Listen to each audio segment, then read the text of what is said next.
What's going on, everybody? Welcome in. Thanks for joining us here for Alarm Fantasy Football. I'm Howard Bender. By my side here, none other than Britt Flynn. You can follow the Twitter handles that we got going on right below us here.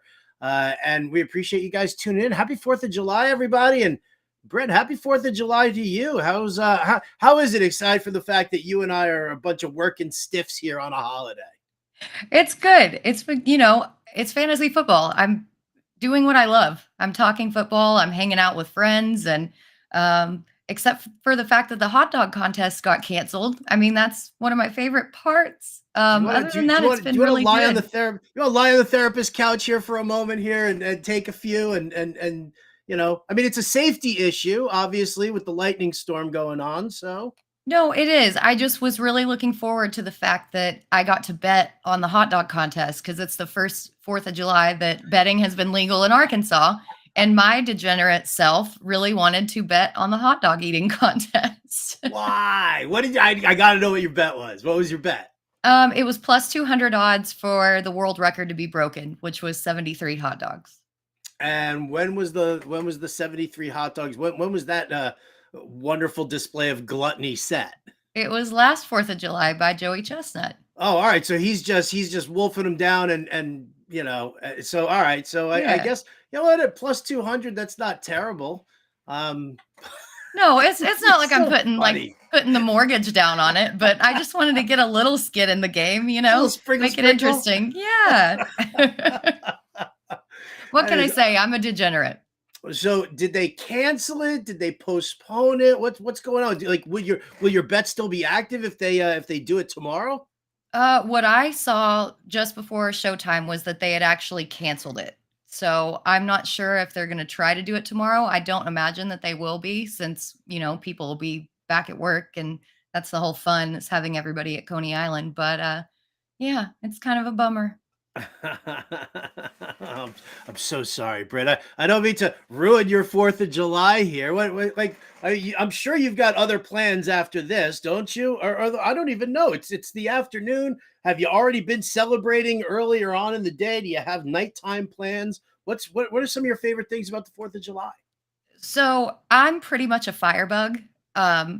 Anything that I can set on fire, I will do, but that's typically frowned upon. It can get you an arson charge.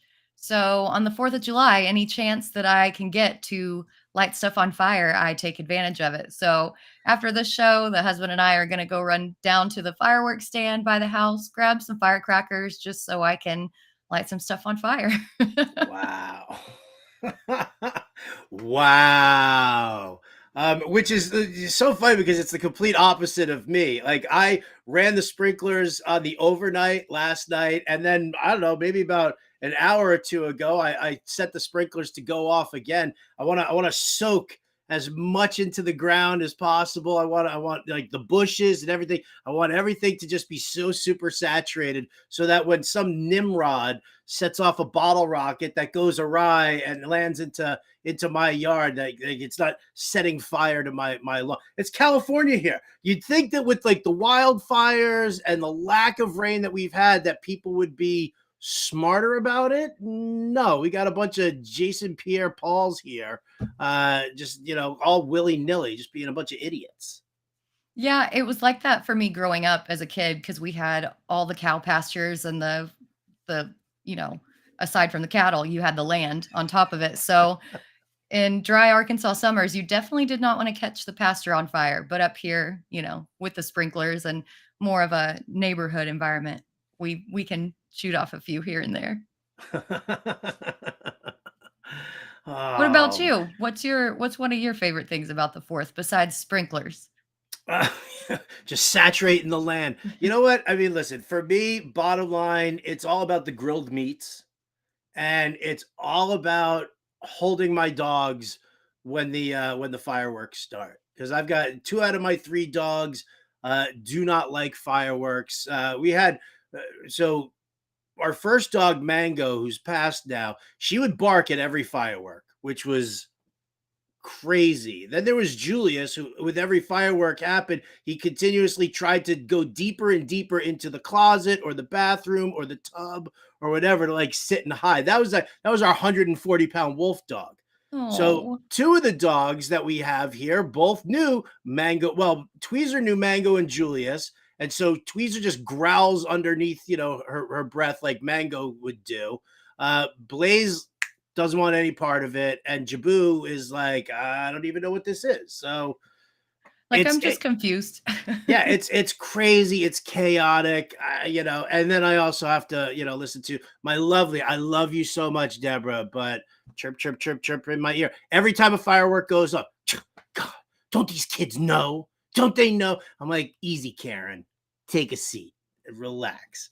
But listen, we're not here to just talk about fireworks and 4th of July. I mean, listen, you guys are here tuned in. It's Alarm Fantasy Football. Throw your comments into the chat room right over there. You can find us on, I mean, listen, we should be all over social media, Twitter, Facebook. You can find us on the Fantasy Alarm YouTube page. You can find us on the Better Sports Network fantasy page, YouTube page. You can probably also find us on the Better Sports Network app. So bunch of ways to get in on here. You got comment rooms. We got them all consolidated here. Going to shout out to my man, Scott Frankel. What's up, Scott? Happy 4th to you as well. Appreciate you joining us. The Better Boss is in there, but he's been chirping in my ear all day since the Better Morning Show. So whatever. Let's get to some football. Let's talk about some football stuff here. One of the things I did want to kind of link the Better Morning Show that we did, and you guys, if you haven't tuned into that, 8 a.m. Eastern, Monday through Friday, it's me, it's Britt, it's Coop. Well, it wasn't Coop, it was the Better Boss today, and Corey Parson. And we debate some of the hot topics around sports as they, in the morning, and then you guys get to see video clips throughout the rest of the day. But one of the things that we did talk about was the Saquon Barkley situation. He doesn't want to sign his franchise tag. There's the talk about him holding out. I don't think either one of you or I thought that he was going to hold out on that Le'Veon Bell situation. But I guess the important thing here is what do the Giants do with Saquon? Do you just pay this guy? Yeah, I don't think you can pay him what he wants. I think he wants around 16 million, which is Christian McCaffrey money. And although Christian McCaffrey has been hurt a little bit more or a little bit less than Saquon, he's got a little bit higher ceiling, in my opinion. And the running back position just isn't as valued as it used to be. The two really need to just come to a little middle ground, just take a couple million in the grand scheme of things. Is a couple million really worth it? That's all going to be taken out in taxes anyway. Just sign the freaking extension. Just get it done. Just quit with the drama. It doesn't go well for running backs. We've seen it, like you mentioned, with Le'Veon Bell. Melvin Gordon even went on record earlier this summer and said that he regrets holding out those 4 games when he was trying to get an extension with the Chargers. It just never works out for running backs. Just get it done. Just get it done. I mean, yeah, that's the thing, is you don't want to handicap your team by overpaying him for that. But Barkley's a very integral part. And I'm sorry, but if he doesn't sign his franchise tag and holds out, what are they going to do? Bring in Leonard Fournette on a 1-year deal? That's no fun. No fun at all. Other stories around the news in NFL. You've got some stuff in here. Why don't you take the reins and talk to me here? What do we got? Yeah, so we all saw the Super Bowl. We all saw the players slipping and sliding all over the place due to the poor field conditions. But now the NFL is blaming the players themselves for the slippery field conditions, despite the fact that the Eagles changed their cleats midway through the Super Bowl. It was so slippery that it was kind of an injury risk and a little bit dangerous. It caused some very poor play to happen, which we definitely don't want to see in the Super Bowl. And I think that after all of the talk of players saying that turf is bad to play on, that it causes more injuries, that the NFL just wanted to be like, well, grass is bad too. We're going to keep turf. So it just seems really bad for both sides. I don't like the look, just the optics of this entire situation. And I don't think that they properly upkept the field. The guy who worked on the sod said that it, quote, smelled rotten, which is never good, especially with grass and especially for the premier game of the season with the league. So it's just a bad look overall for the entire NFL. Well, isn't the NFL all about bad looks? I mean, we could talk about their gambling policy and what kind of annoyance that is. Now it's who's responsible for the field. I mean, listen, teams are responsible for the stadium upkeep 100%. The league, I mean, I'm sure that there are, contracts associated with the NFL for groundskeeping and stuff like that. So, listen, who's we can point fingers all we want. Just get it done. Fix the field. Yeah, exactly. And that's the thing, the finger pointing, the just refusal to take accountability. That's what is the bad look for me. I've also got in here just a little interesting nugget that Andy Dalton still views himself as a starter in the league. And I understand that Bryce Young is a rookie and that it may take him a little bit of time to learn the system, but really, is there a legitimate chance that he's going to start week 1 over the number 1 overall pick? Like, I mean, are we this slow in the offseason that we're making this a story?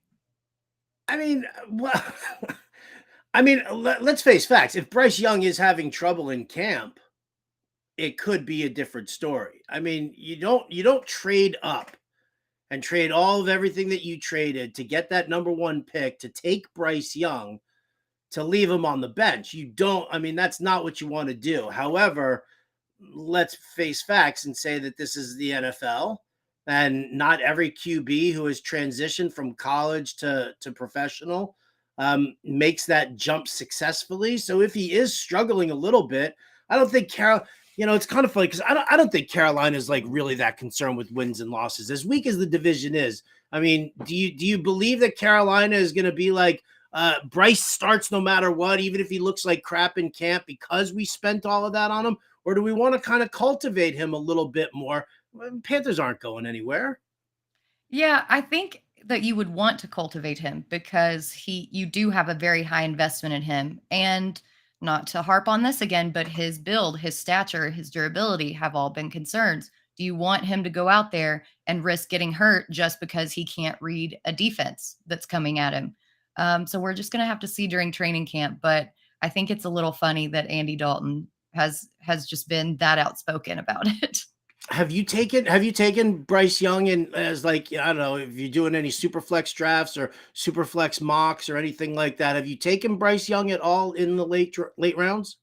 I tend to lean more CJ Stroud than Bryce Young. I haven't really looked at him, and part of it is just because of where I've been drafting. I think I would have taken Bryce Young had he not been there or had he been there, but the hype around him, he's gone before Stroud is. So it's just kind of been an issue of ADP and where he's fallen. Bryce. I mean, listen, I'm not gonna the red rifle, the red rocket, whatever you want to call him. I always, when I was growing up, red rocket was, when the dog got a little too excited, right? That was the red rocket. And then I think like they were calling Andy Dalton that, and he was like, no, it's the rifle. Is it Yeah. though? Is I it? mean, the sound of the rifle is a lot more than or a lot better than the red rocket because I'm I'm in your same camp, Howard. That was the connotation around that phrase Well, growing up. isn't the sound of the red rifle, the red rocket, more like a Oh my God. right? If a dog gets all worked up, I Yes. tell you. Oh, see, we're Yes. back to the dogs again, right? Yes, we've changed this to a dog show now, guys. This is the fantasy dog show. What are the odds on the Westminster Kennel Club show? What are the odds for best in show? We should do a show like that. We should. We should do a there show there like is a that. new breed. They're allowing mutts in the Westminster Kennel Club for the first time ever. They are called an American breed. Wow. Yeah. Fun factoid of the day. Man, I'll tell you, I had mutts that would have been absolutely perfect for that. Oh well. Damn. All right. What we're doing here for this show, and the Alarm Fantasy Football show that we've got going on every single day this week. So don't miss out on any of that. We're talking a lot about the NFL draft guide over at fantasyalarm.com, which you can get just by going to fantasyalarm.com/draft guide. You can either buy it on its own for $26.99. That comes with, all of the rankings and all of the articles. It comes with the cheat sheet. everything that you could possibly need or want in a draft guide. We've got that for you. You can get that and the cheat sheet for free as part of the All Pro subscription. All right. So you can go over to fantasyalarm.com/draft guide. You'll see like the 7-day trial, and you'll see, you can put in the promo code Howard, and that'll get you 50% off. But today and today only, Britt, tell us about this flash sale we've got going on. Yeah. So, in addition to our monthly package offerings, we also offer an annual package that's typically 40% off of what you would pay the monthly price. In addition to that 40% off, already discounted rate, for today only, if you go to fantasyalarm.com/pricing/annual and use the promo code USA, you get 50% off that already reduced price. That gives you an entire year of every single sport, access to every single thing we have on our site that evens out to under $12 a month. Can you beat that, Howard? I can't. I can't. I'm having a hard time feeding my family if we keep chopping prices like that too. I don't know what I'm going to do with myself. You're gonna jump on that. That's what us and the people are gonna do. You can't find a better deal than that. Absolutely outstanding. Well, so we're focused in on all of that, and it's so. Oh man, Britt, I'm in trouble for this show. I'm just going to tell you flat out. Because remember, I told you that some friends wanted to get into some Scott Fishbowl mock drafts. Yes. Yeah, so I stupidly joined also. I was like, yeah, I'll help you guys out here. And all of a sudden it started right here in the, in the middle of this show with a 60-second clock on the pick. I got the 9th pick overall. This is going to be absolutely brutal, but the show must go on. And again, we want to stay focused here on the guide. What we're going to be talking about today is not only are we going to cover some fantasy football busts, the article from Justin Vreeland in the draft guide, but we're going to spend a whole lot of time talking about fantasy football ADP right now. The majority of the ADP that you get, you can go over to fantasyalarm.com/NFL/ADP, and that's composite ADP from all the best ball drafts that are going on right now. All right. Regular ADP has not really started up that much. It will now that we're hitting the 4th of July action, but we're going to stay focused right now on the current ADP at hand. We're going to look at that, and we're going to be joined by none other than Justin Fensterman, the host of Fantasy Alarm's ADP TV, and get some talk on some risers and some fallers and everything that we could possibly want to do with that. So onwards and upwards. Britt Flynn, are you ready to start talking fantasy football busts? Yes, let's go. The busts are always my favorite because I'm negative. Well, if the busts are all your favorite, let's get underway here.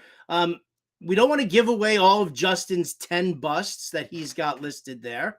So let's just we'll whittle it down a little bit here. Most likely to bust in the player in his article who you think is most likely going to be a bust. Well, and I have to start this out by saying that I named this segment Red, White, and Boo in honor of the 4th of July holiday because we don't want any part of any of these players who are going to bust. But I took Mike Evans, whose aggregate ADP is at 80.31. He's wide receiver 33. He ranked 16th last year in ADOT, and while some of that was due to his ability downfield, a lot of it was Tom Brady's quick release and his accuracy.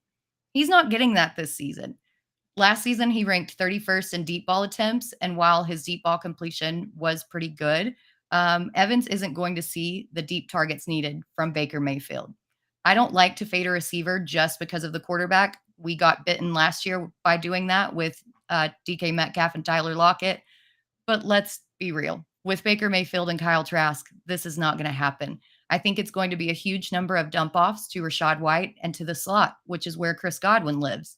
If the quarterback is Kyle Trask, then the outlook gets even worse if that's possible. So what are you thinking here about Mike Evans? Are you on the same page? I'm 100% on the same page with you as Mike Evans. I think Chris Godwin will be the guy who's going to probably benefit the most. I mean, it depends on how accurate Baker Mayfield gets, but being the slot receiver, I think he's going to probably be the guy who's going to see the bulk of targets. My problem with Mike Evans is Baker Mayfield's, or Kyle Trask for that matter, level of accuracy um, Mhm. on the deep passing. If that's not going to be, if he's not going to be accurate with his passing, that's going to be a problem for Evans. Even though Evans is great at getting up there, with the vertical game, pulling down those contested catches. If Baker is just kind of chucking it up there, it's going to be a problem. So I agree with you. I think Mike Evans is the lead guy. I will throw an honorable mention, if I may. I'll give you Absolutely. an honorable mention, and that's DeAndre Swift. I mean, listen, I don't hate DeAndre Swift. I think that he is capable. I think he is soft. I think that he, is a pass catching. He's nothing more than a pass catching running back. Mhm. And isn't that what Rashad Penny is? And kind of isn't that what Kenneth Gainwell is? And I mean, you still have Boston Scott there as well. So he goes from a situation where he got phased out of Detroit for a reason, didn't he? Yep. Jamalfa Williams was. Oh, I still call him Jamalfa Williams. I just can't help myself. Um, I mean, he's just, to me, DeAndre Swift is a talented player, but he's just he's just not in the right spot for himself here, especially because does Jalen Hurts like to dump it off to the running backs? He does No. not. No, last year they were literally dead last in targets to the running back position. And then you have Jalen Hurts vulturing touchdowns as well. So that caps his upside even more.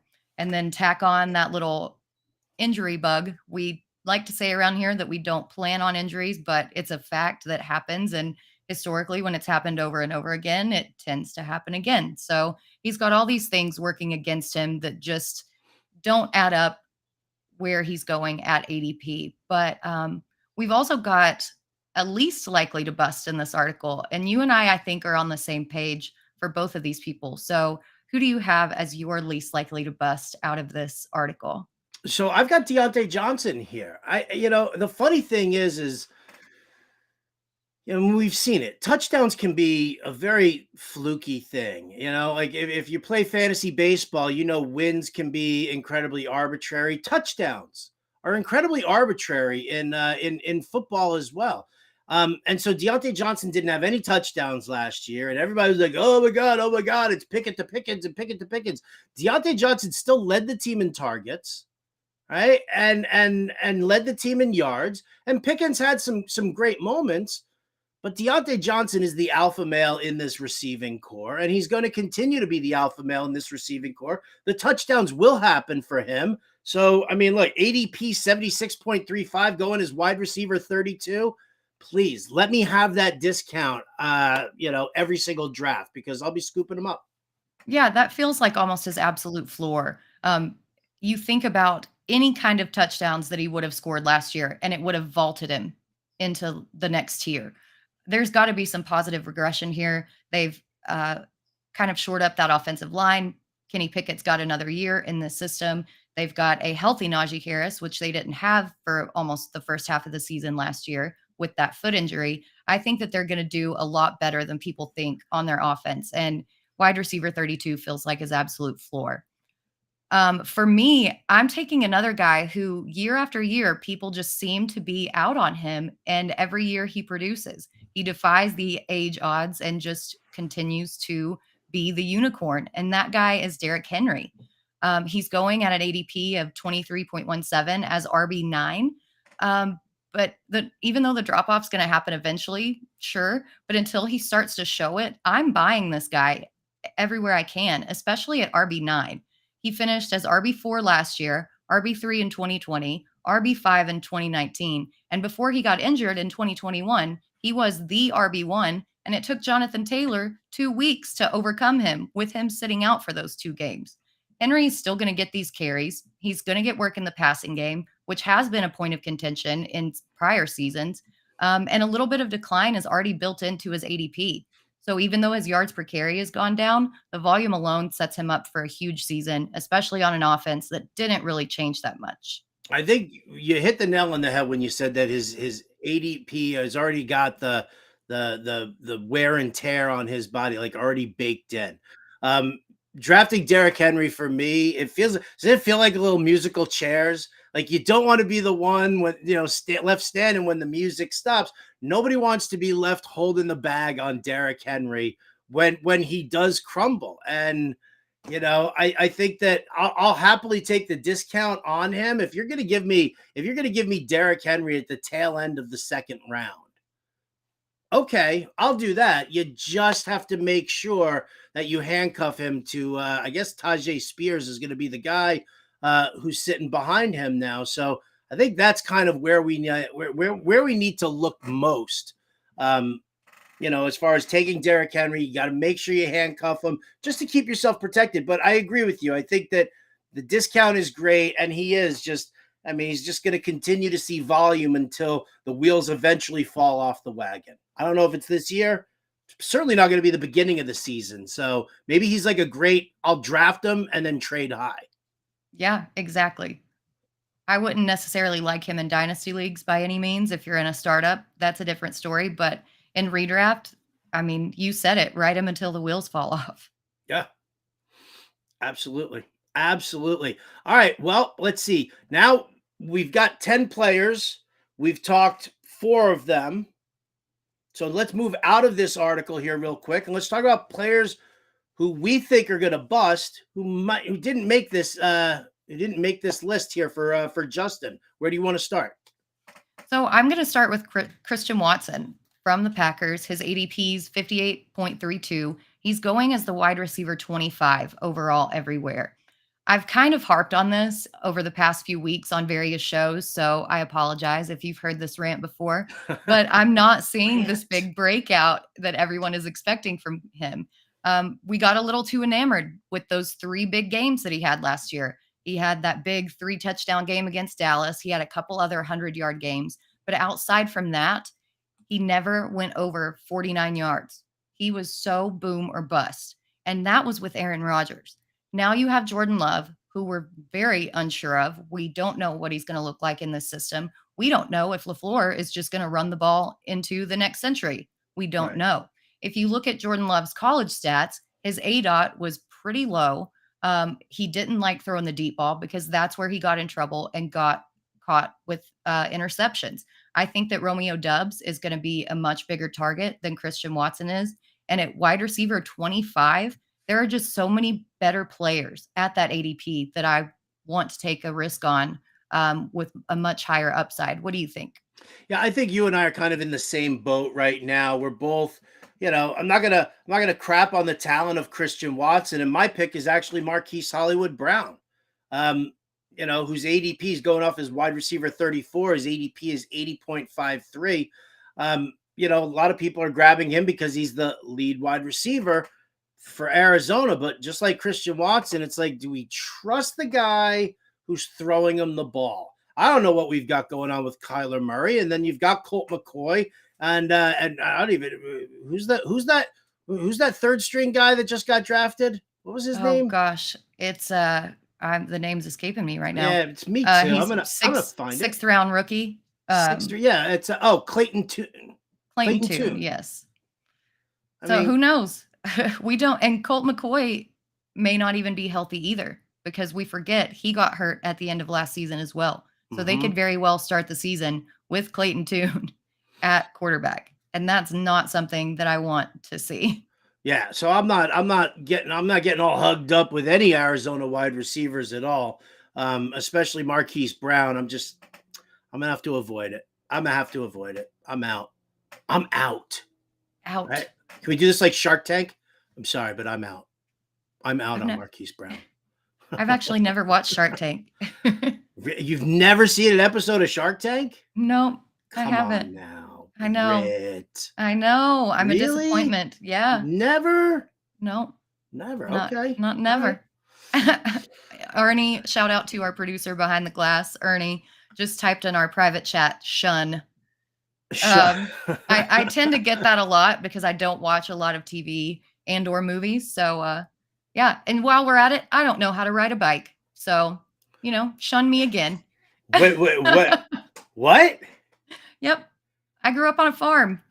What was I going to do? Learn to ride a bicycle in a field? Who doesn't No. ride a bike down the lane? You see it in all of these movies about the countryside. Yep. No, not me. Seriously? Yep. Never learned to ride a bike either. So Oh my just do a double God. shun.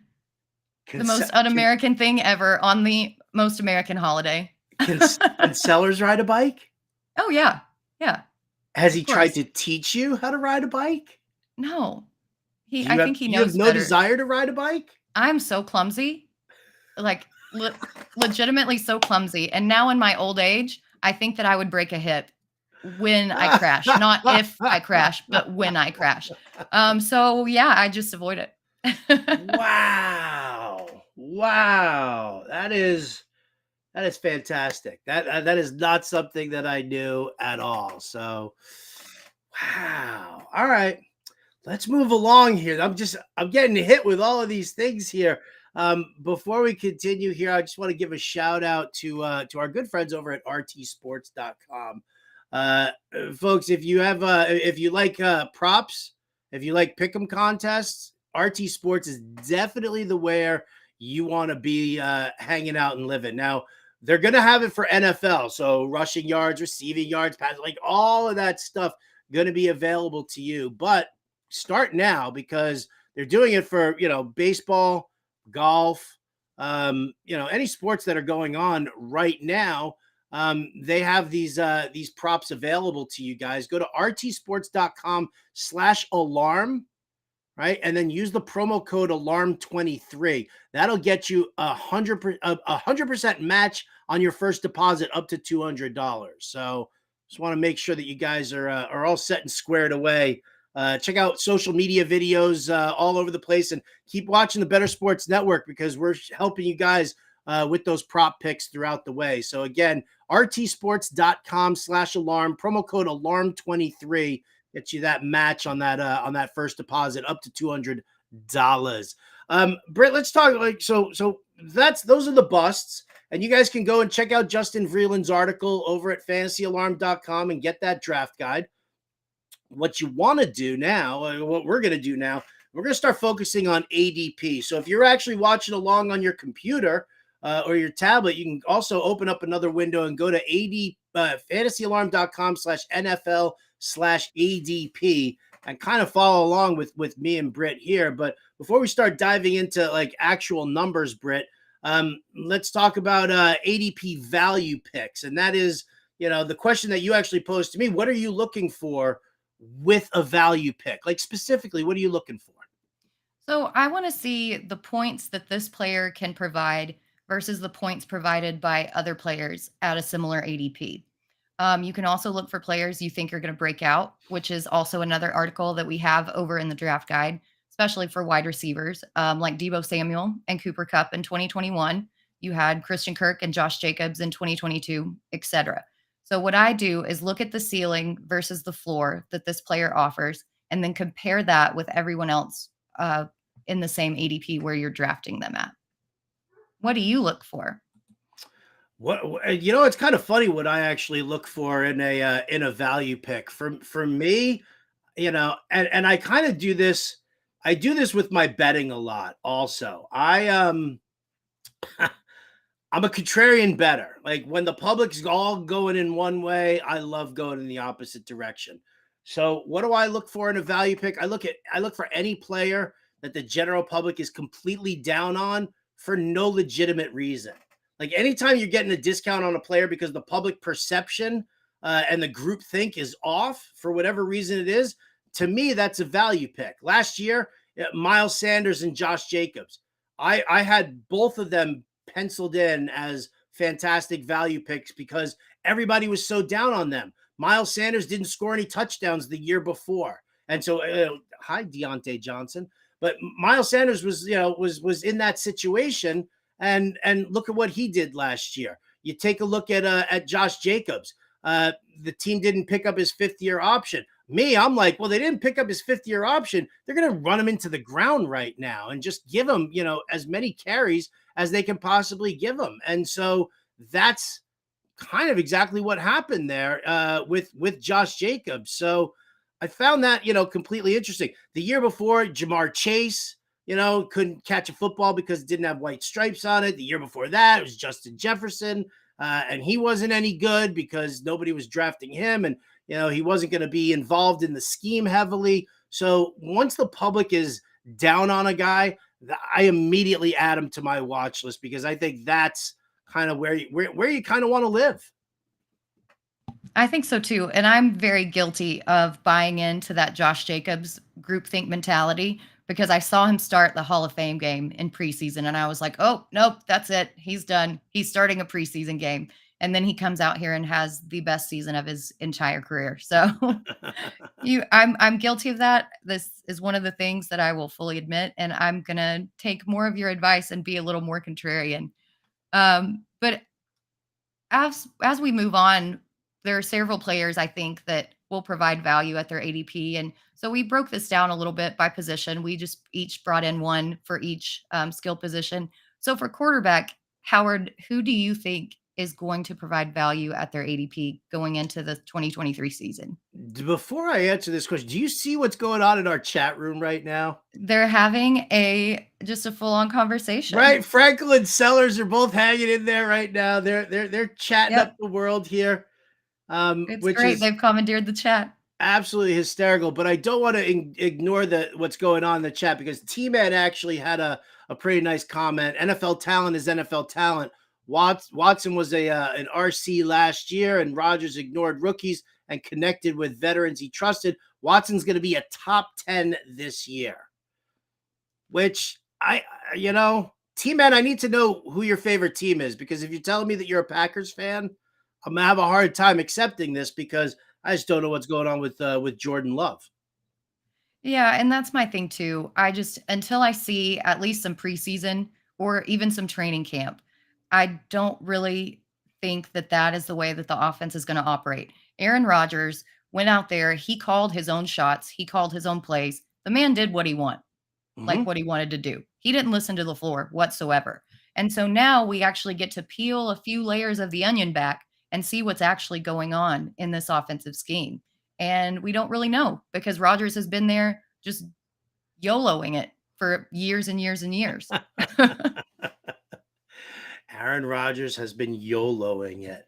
Want to give a shout out to Angie Hatfield, who's hanging out in the chat room right now. She commenting on the double shun. Maybe that's because neither one of us said hello to her. Sorry, Angie. And shout out to Joanna, who said the NFL is just gaslighting us. Why are they so cheap?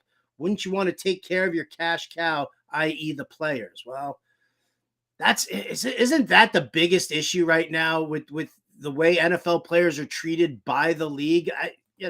They're treated like cattle.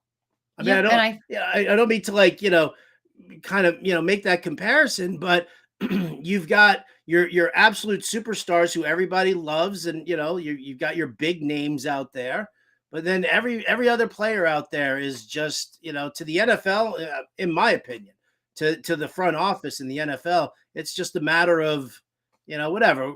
We're gonna get 20 guys just like you coming into the league next year.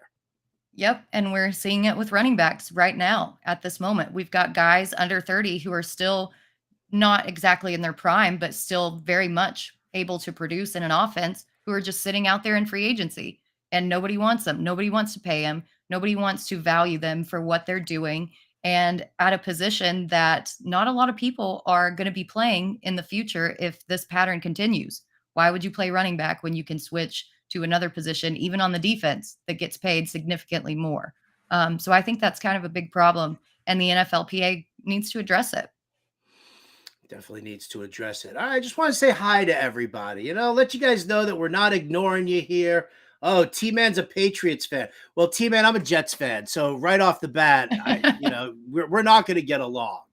We're not there you go. We'll let T-Man also says, excuse me, Kenny Pickett undervalued. All right. Yeah. I could see that. Maybe it's because he's got these little tiny baby hands. Little beanie baby hands. When he throws all those touchdowns to Deontay Johnson, they'll show you. It's gonna be so good. It's going to be so good. All right, let's get back to your original question here. Players we think will provide value at their ADP, and we're starting with the quarterbacks. And I'll say this: I think it's actually to me it's absolutely hysterical. Um, I'm going to go with Tua Tagovailoa.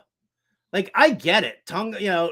He's I'm not going to say problematic, but with the concussions, I get that there's the concern. If this guy stays healthy, and I think that Miami is going to do anything and everything they can to ensure that he stays healthy. If this guy stays healthy, he has got two of the biggest playmaking wide receivers. He's likely to get Dalvin Cook in there. He's got some pass catching running backs, available to him.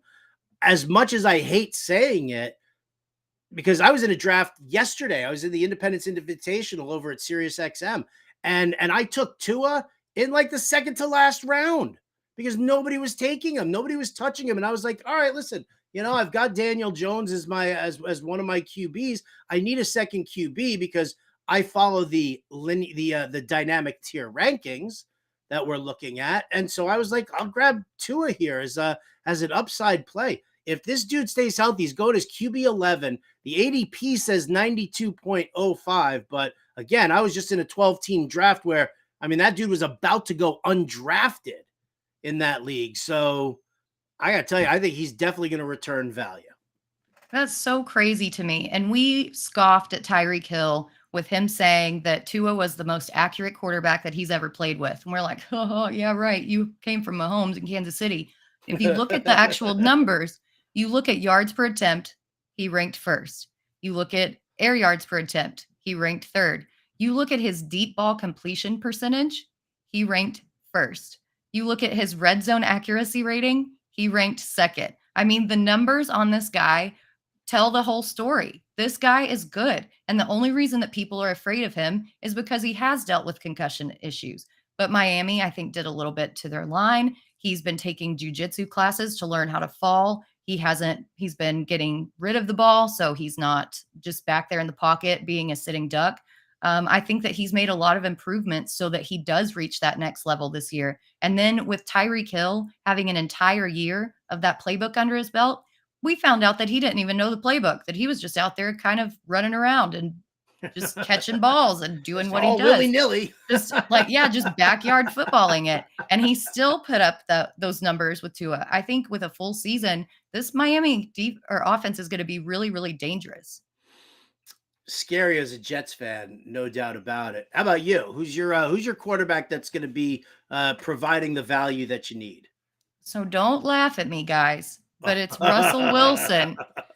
And this may not be a ringing endorsement for him based off this first sentence, but he can't get much worse, right? He was QB 16 last year. He's currently going as QB 18. And now with Sean Payton and Joe Lombardi, he's a very good choice for a second quarterback. If you're the type of person who likes to kind of handcuff your quarterback just to make sure that you've got your bye week situated, he offers huge upside.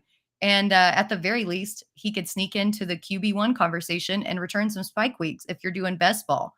The Broncos defense also improved a lot over the offseason, so he won't be forced into throwing those errant balls downfield, trying to play catch up week after week after week. I think that we see a lot of improvement on this offense, and Russell Wilson is just so cheap that even if he doesn't, he's free. Yeah, he's definitely free. And as a second QB in a single QB league, if you're grabbing him for the potential and the upside, I agree with you. I think it's kind of a bit of a free pick. And listen, we'll see what happens.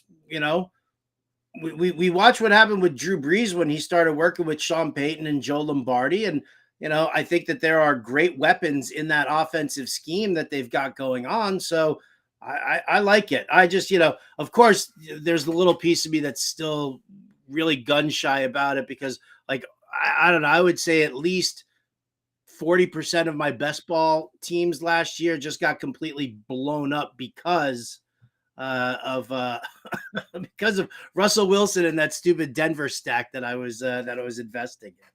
Yep, I was so overexposed because I just knew that this was going to be such a great situation for all involved. And then Javonte went down. It wasn't exactly looking good before that, but after that, it just all went in the toilet. It just boom, Yes. way down.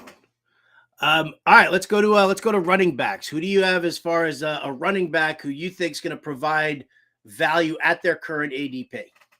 So I don't get the hate on Antonio Gibson. He's currently going as the RB33 at an ADP of 99.65. And over the past 3 years, he's finished as RB13, RB10, and even last year, which was a down year for him, he finished at RB28, which returns value on his current ADP. This year, Washington brought in Eric Bieniemy from the Kansas City Chiefs, and we all saw what he did with Jerick McKinnon and checking that ball down. We've also seen that targets, whoever did this math, God bless you, targets are worth 2.53 times more than a carry in PPR leagues and 1.9 times more valuable in half PPR leagues.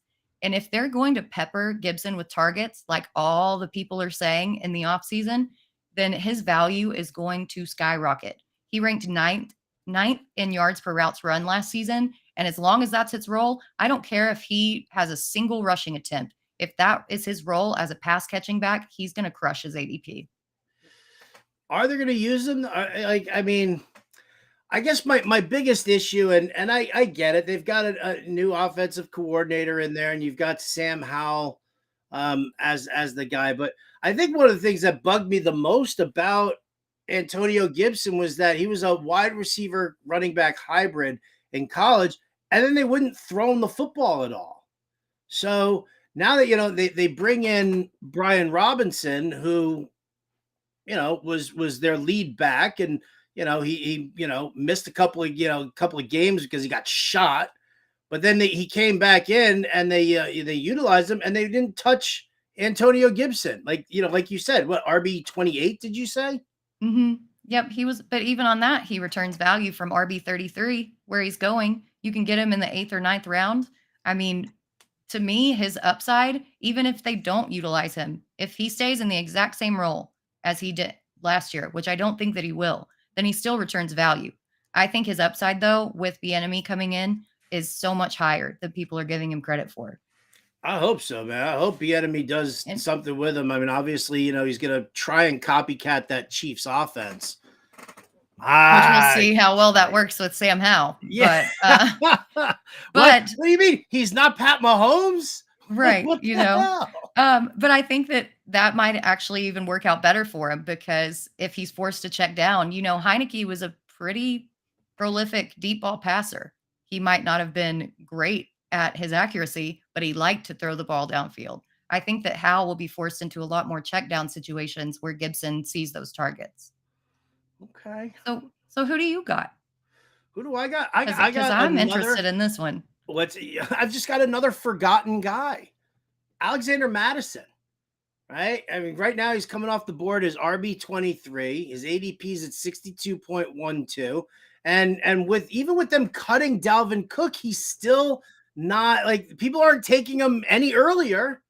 Like, and I find that just incredibly odd. Like, why are we it's not that I'm like buying in that Alexander Madison is the be all end all, but I'm sorry, what is it? Ty Chandler, who's the pass catching back, or supposed to be the pass catching back over there?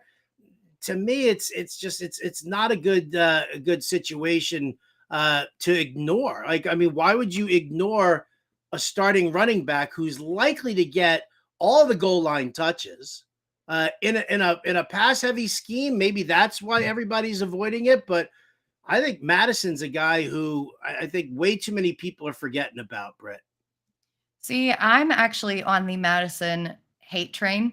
I think that the sample size that we've seen from him is much too small to think that he's durable enough to withstand a bell cow role, which is what everybody's putting him in. And then there's the issue of his pass blocking. And this is where I think the real crux of the argument comes in. He ranked 69th overall in pass blocking. Ty Chandler ranked 3rd overall out of every single running back in the league. Yeah, but how many plays was Ty Chandler on the field for? I can tell you real quick. I mean, because I think that's another tell. We're going to talk sample size here. I'd like to see how many snaps he got that they're like ranking him so high as this amazing pass blocker. Yeah, he didn't have many snaps, but I think he was a good pass blocker in college as well. Um, and then you look at Dwayne McBride coming in as well. I can really see this going to a running back by committee. And if Madison can't hold up to that, I just don't see a lot of upside for him there. It's not that I was wrong, I guess, when I said that I was on his hate train, but I just don't see a lot of upside for him. You And could be that's on his hate why, trade. well, I just phrased that wrong. We don't hate players, we hate ADP. And that's what I meant with that.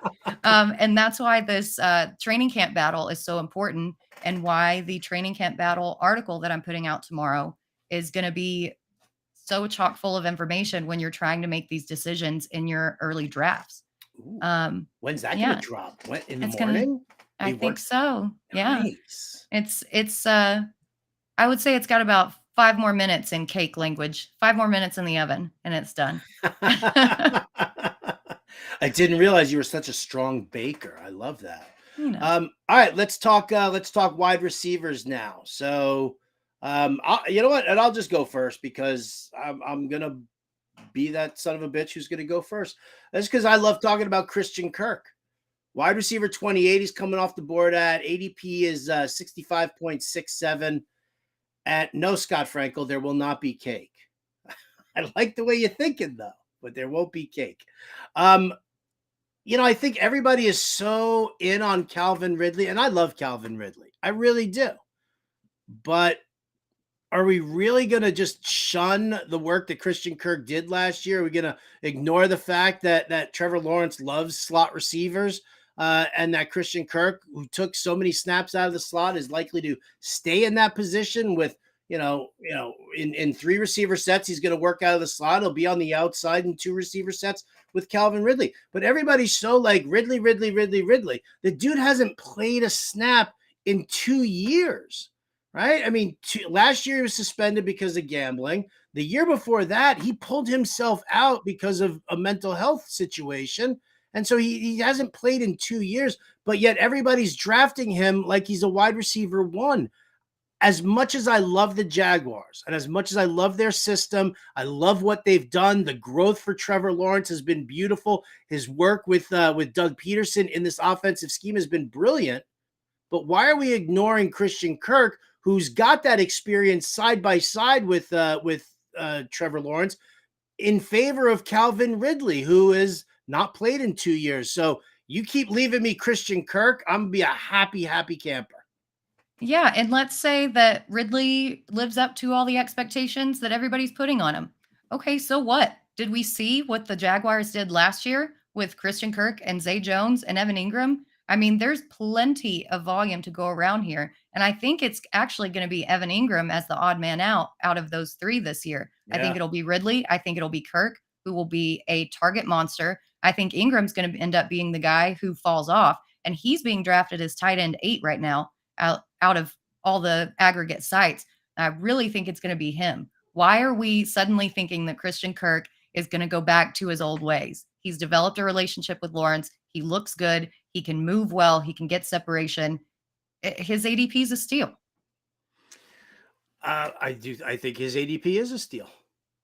And so Who do you I'm going got? to go ahead. Yeah, I'm going to go with Tyler Lockett, who's another guy who's just perennially undervalued. I get that they brought in Jackson Smith and Jigba, but Lockett was wide receiver 13 last year, wide receiver 16 the year before, and then wide receiver 8.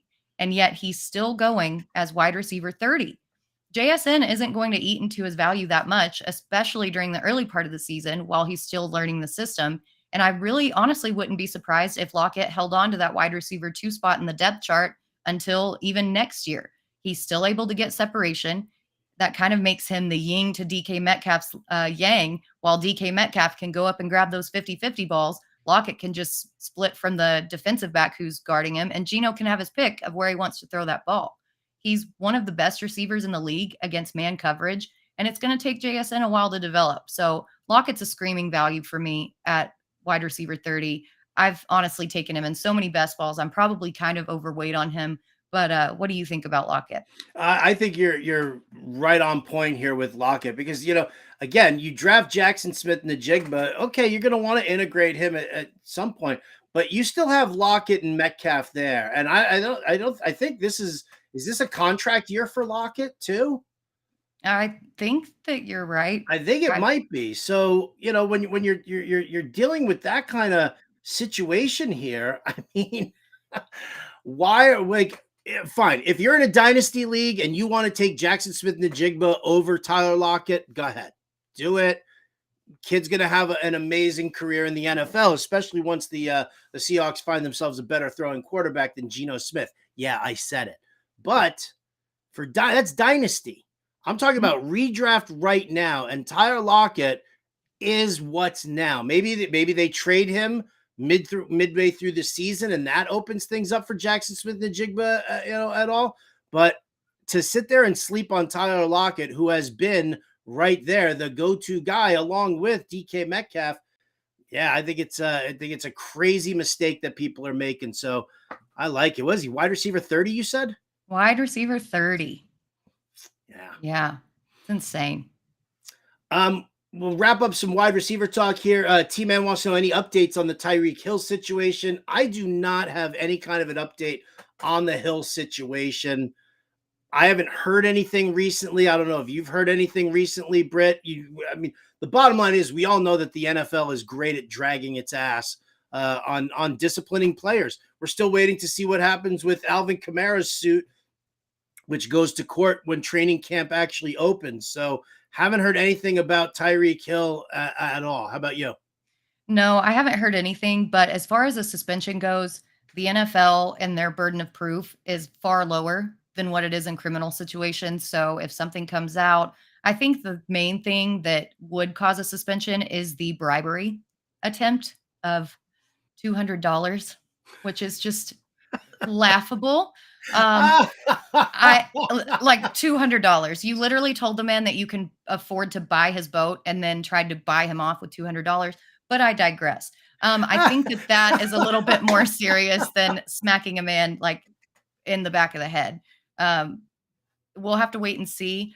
But the NFL can suspend a player even if they aren't convicted in criminal court. So we'll just have to wait and see as details come out. But right now, he's still going in the top tier of the receivers for me. So back in the day, Britt, there was a movie called Beverly Hills Cop that starred Eddie Murphy. In the second Beverly Hills Cop, he goes into the office of Gilbert Gottfried, who's a lawyer. And I don't know, do you know who Gilbert Gottfried is? I do. He voiced the parrot in Aladdin. Yes.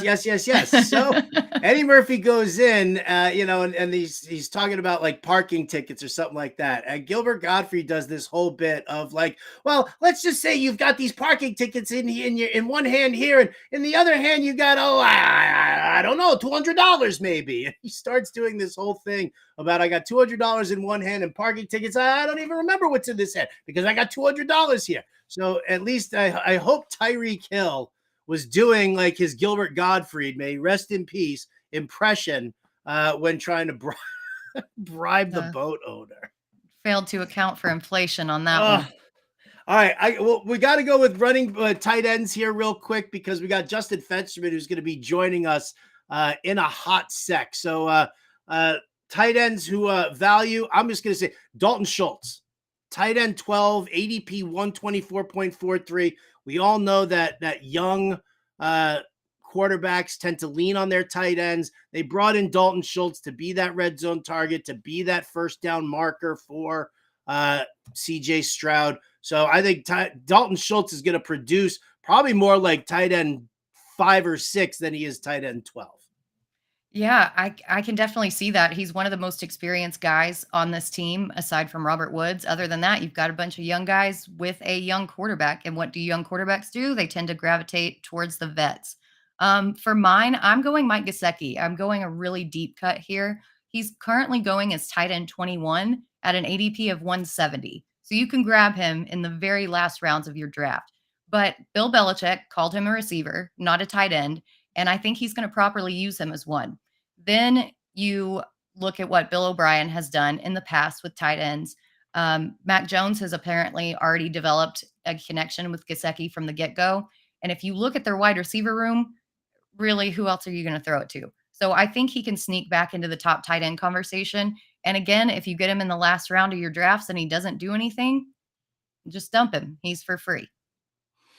I love that. And that's always great advice. When you make these last late round picks and stuff like that, if they don't work out and you need the roster spot, then it's an easy cut. So I love that. All right. That's some ADP talk right there. When we come back, we're going to bring in Justin Fensterman, who does all the narration for ADP TV. The video is live over at fantasyalarm.com right now. But before we bring in Fensty, well, we obviously need to straighten up the place a little bit here. But we also want to hear from our good friends at RT Sports.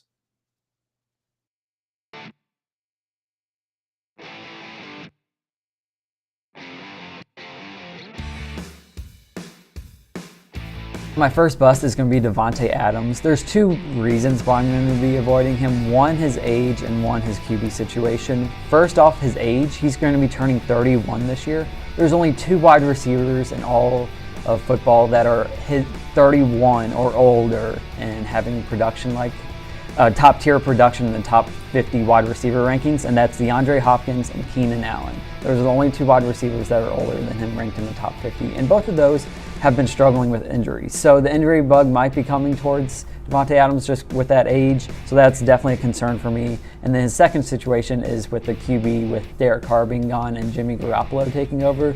Garoppolo doesn't target downfield as much. He's more of those quick, short passes, release the ball quickly. So that's definitely a concern for Adams, especially with he relies so much what he did in Green Bay with his touchdowns. And he's currently being drafted at 17 for his ADP, so that's a bit too high of a price for me to pay for him. Yeah, definitely a high price if you want to get Adams. I can totally understand why you would be fading him. I actually have a former teammate of Adams as my first bust, and that is New York Giants tight end Darren Waller. He was dealt to the Giants this offseason, takes over as their starting tight end. My issue with Waller is he just can't stay healthy. He's played just 20 games the last 2 seasons because of various injuries. Now he moves to a new offense, an offense that's not going to throw quite as much as Las Vegas did. I think you could see less targets. Waller might still have a decent season, but I'm expecting his numbers to be up and down, especially compared to past years, and I just have a hard time expecting consistency from him in a move to a new offense and with his injury issues of the past. I'm just letting somebody else deal with him. I don't think he's worth the risk.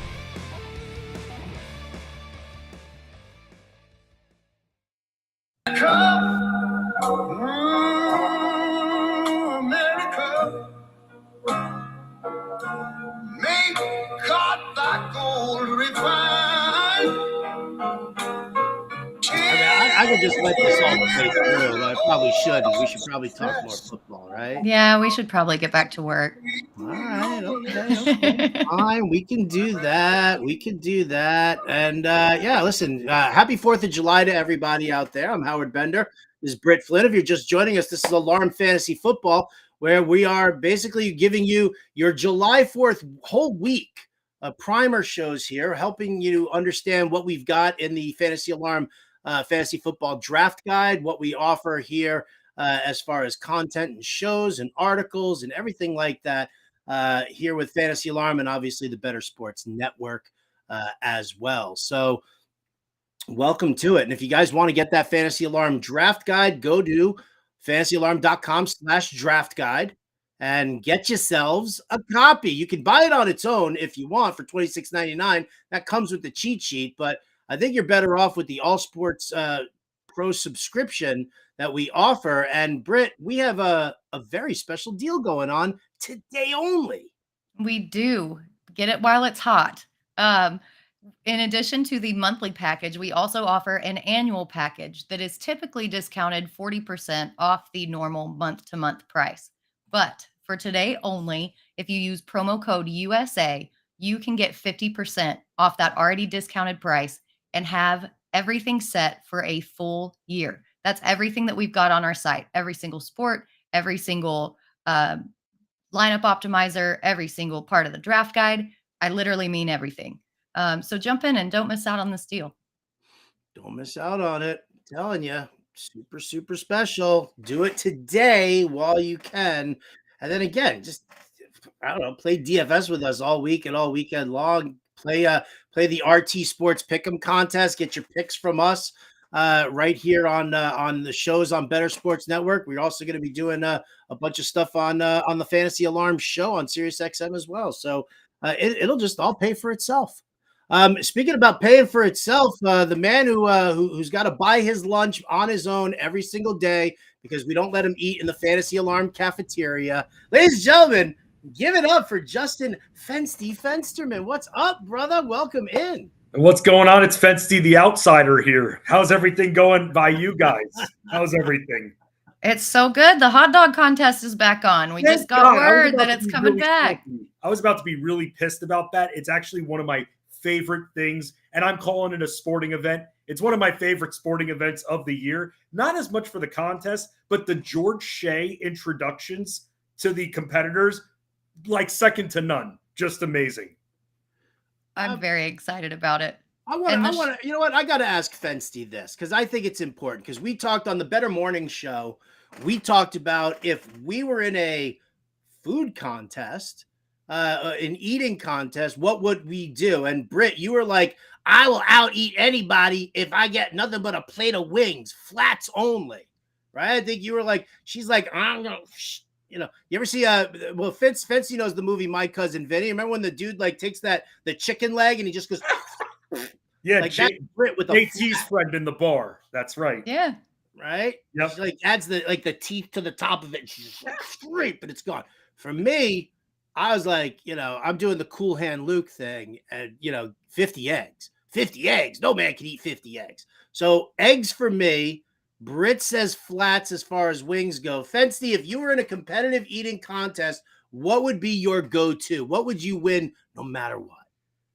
Smart Food white cheddar popcorn.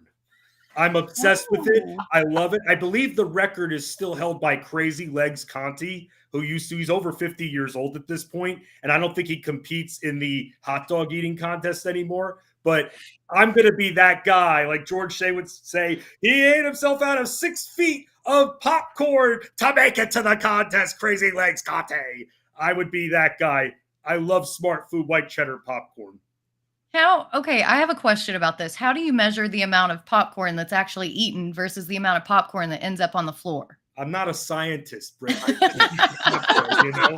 on. Like, what am I?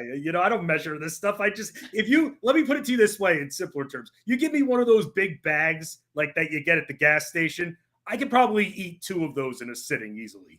Oh my gosh. First of all, who's buying their popcorn at the gas station? The gas station has all the great snacks. Are you kidding me? Come on. Second of all, doesn't like the excessive popcorn, doesn't that give you the win, something fierce? Of course it does. But, it's... And the eggs don't? But see, the difference is like when you're eating popcorn, there's so much air. Like that like it like opens it up. If you're just eating some scrambled eggs or something like that. Trust me, I feel like Violet Beauregard in Willy Wonka after she eats the gum and everything, the 3-course meal gum and the blueberry. Trust me, I feel like that, but I just love it. And I can't even have it in the house because they even have 100-calorie bags, and I'll eat about 3/4 of the entire container of the 100-calorie bags in one sitting. I'm obsessed with it. Aren't 100-calorie bags of popcorn considered single serving? Yeah, but that rules don't apply when you're obsessed with the food, I just keep going and going because it's not enough. It's never enough. I want to hear from everybody out there in the chat. If you had to like, what's your go-to food? If it was like, you got to win this contest, what's it going to be? I see Scott Frankel saying ice cream. I will gladly be in an ice cream eating contest with you. But Sellers is telling us to ask Britt about her pork rind obsession here. So I only get them on road trips, but they are essential. Something about the spice. You know what? I don't care. They are delicious. The spice and the crunch, it'll make your car smell like farts, but it's delicious. and it's enough. It's enough to keep my ADD in check because my brain is processing the spice, it's processing the crunch, it's processing to make sure that I don't get one of those really, really crunchy ones that went in there too long. And then I'm driving at the same time, so I don't focus on me being tired. It's a perfect combination of a road trip food. All right. Okay. Mr. Scampers is all in on the barbecue pork lo mein. I'm with you there, Mr. Scampers. 100%. T-Man says ribs. Yeah, again, good choice. I don't think, again, with the exception of seafood, I don't think I'm going to turn down anything. Howard, do you have a link for today's offer? I'm looking to sign on the site, but cannot find the offer. Britt, where do they go for that? You had that link on your Twitter page. Can you give that out to the crew here? Yeah, of course. So go to fantasyalarm.com/pricing/annual. And then it'll bring you to that page where you can click go annual. And then it'll take you to the page where you enter all your information and the promo code USA. All right. Beautiful.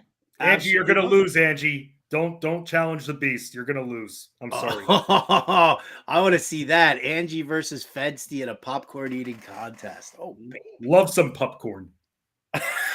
Popcorn. What a bumps. All right, Fancy, we didn't bring you in here to talk food, although I'm more than happy to. We brought you in here so you do ADP TV, and so you're basically looking at risers and fallers throughout. Now it's obviously early right now in the draft season. A lot of this is all best ball, but let's talk about what you've seen so far in the data and talk to us. What's in the latest video? Who you got? Who do you see this on the rise right now? There's someone that I think is going to rise up here. And normally the first few weeks, I do this once a week. A new video will come out on fantasyalarm.com. And then after the first few weeks of establishing the ADP a little bit, putting a few names together, then I start going with the risers and the fallers, especially as we hit August. But someone that I think is going to rise just a little bit. And I'm kind of surprised he's going as late as he is. Joe Burrow from the Bengals. I mean, accurate passer. I sometimes think we get too obsessed with the running quarterback. But for me, I often look at quarterbacks that can actually throw the darn ball. And this guy is Mr. Accuracy right here. And I wanted to kind of throw it back to you guys, because I'll say this, the ADP that I was seeing being in the late 4th round, I think is awesome. I think it's great value. And if he's going to still remain there, which I think he's going to start to rise up a little bit past someone like Lamar Jackson, then I'm still going to go drafting him every single time, meaning that it is possible that he does last to the 5th round, which I think is sick value. And I want to ask both of you this question, and maybe you could talk me into him or not. I see Lamar Jackson going before Joe Burrow, and I just don't get it. I look, we all know how athletic Lamar Jackson is. We know that he's got another weapon or two. I still really don't want to go anywhere near him and most of his teammates, for that matter. I'm just not interested as a passer. I mean, he's connected with Mark Andrews, but Mark Andrews can work with other quarterbacks as well if and when this guy gets hurt. Oh, yeah, he has gotten hurt the last couple of seasons. So I just worry a little bit, and it just shocks me that Lamar Jackson I'm seeing is being drafted before Joe Burrow by about 6 picks. Yeah, he says that he wants to pass for 4,000 yards in this new Monken offense, and that's fine. But you look at what he's done, even when he hasn't been injured, when he played 15 games, he still only passed for 3,127 yards. Then after that, it's 2757, 2882, 2242 with those 12-game seasons. I think when you have back-to-back seasons of injury and low production, I don't care what you bring in to change this offense. It's not going to change that much to make you that much better. And what had Lamar so high in the rankings in the first place was his rushing ability. So now if you take that away and you're left with kind of this hodgepodge of pass catchers outside of Mark Andrews, I just don't see it happening. I have Burrow well over Jackson. I have Jackson even below Justin Herbert. So I have him at 6th in the rankings. Oh, sorry. Yeah, no, go ahead. I was just gonna kind of add on to that. One of the things that we talked about, that you look at with Lamar Jackson is what was he like before they brought Greg Roman in? right? Greg Roman designed the scheme to cater to Lamar Jackson, and then all of a sudden, in what, his second and third year, like all of a sudden he was a better passer. He wasn't the most accurate passer. He has a lot of trouble hitting those sideline routes, and and that's a kind of an issue for him. Especially when you're rolling out, you should be looking at the sidelines. You shouldn't be looking at the middle of the field. So I think that's one of the issues. But yeah, so now you're taking a system, you're deviating away from a system that brought out the best in Lamar Jackson, and now all of a sudden you're trying to. I feel like you're trying to turn him into something he might not be. That's one of my definite concerns there. You can get him all the weapons that he wants and needs, but is he still going to thrive in that environment? I'm staying away from him, and I'll say it right now. And I know that throughout the months, and this is where we all have to be careful. And Howard, you and I for years have talked about popcorn headlines. Speaking of popcorn, those headlines that those beat writers want to just put in your face, be like, oh, look at what he's doing. Look at what he's doing. See, draft him. You can't fall into that trap. They're trying to get your attention. They're trying to get you to click with that mouse or touch with that touch screen. That's what they're trying to do with popcorn headlines. And this is a guy that, look, I'm taking a stance on him right now. There are other quarterbacks that are going below him. Britt, you mentioned Justin Herbert. Let's remember this guy was hurt for a good portion of the year last year. I forgive him for that. I'm going to draft him and save up some value. Where's Lamar Jackson go before Joe Burrow? I just don't understand that. And I'm wondering if that's going to change a little bit once we hit August and people start to smarten up. I don't think I want to live in a world where Lamar Jackson goes before Joe Burrow in drafts. Because you want It's the value. happening You right want, that's now. why. You want the I value. might have to retire. I might have to be out. I don't know. T-Man just said that he signed up with FA now for the year. T-Man, I don't know, man. If I see more Lamar Jackson ahead of Joe Burrow, I might be out, buddy, and I might have to retire. But we'll see what happens for that. All right, so Joe Burrow, a riser. Who else you got, Fensty? Someone who I know that us at Fantasy Alarm have been talking about nonstop, and that's Miles Sanders. And look, I get it. He's not running behind the most dominant offensive line. I totally understand that. But my thought process is this. Deuce Staley knows that this guy can catch the ball. And if you look at what Carolina has, not a lot of really threatening receiving weapons. Rookie quarterback, let's say he's scrambling. Miles Sanders, you throw him short a few times. If I'm Deuce Staley, I go to Frank Reich, hey, you know how you kind of targeted Jonathan Taylor? Target this guy as well. So I'm expecting him to get close to, let's just say, what he was getting in his first 2 years in Philly, around that 50 target area. I'm totally cool with that. This guy's a good power runner, hands or no hands. I still love this guy where he's going. Last I saw, he's going in that middle of the 6th round area. I think that's a good, and for those that view him as a little bit of a risk, that's where you take a little bit of a risk. If you want to feel risk averse, take a few running backs to start if it makes you feel comfortable, if you want Miles Sanders. For me, I'm looking at him, if I'm thinking for most of my draft plans, let's just say, going with him as my second running back, I'd be totally fine with him as my personal RB2 on my teams.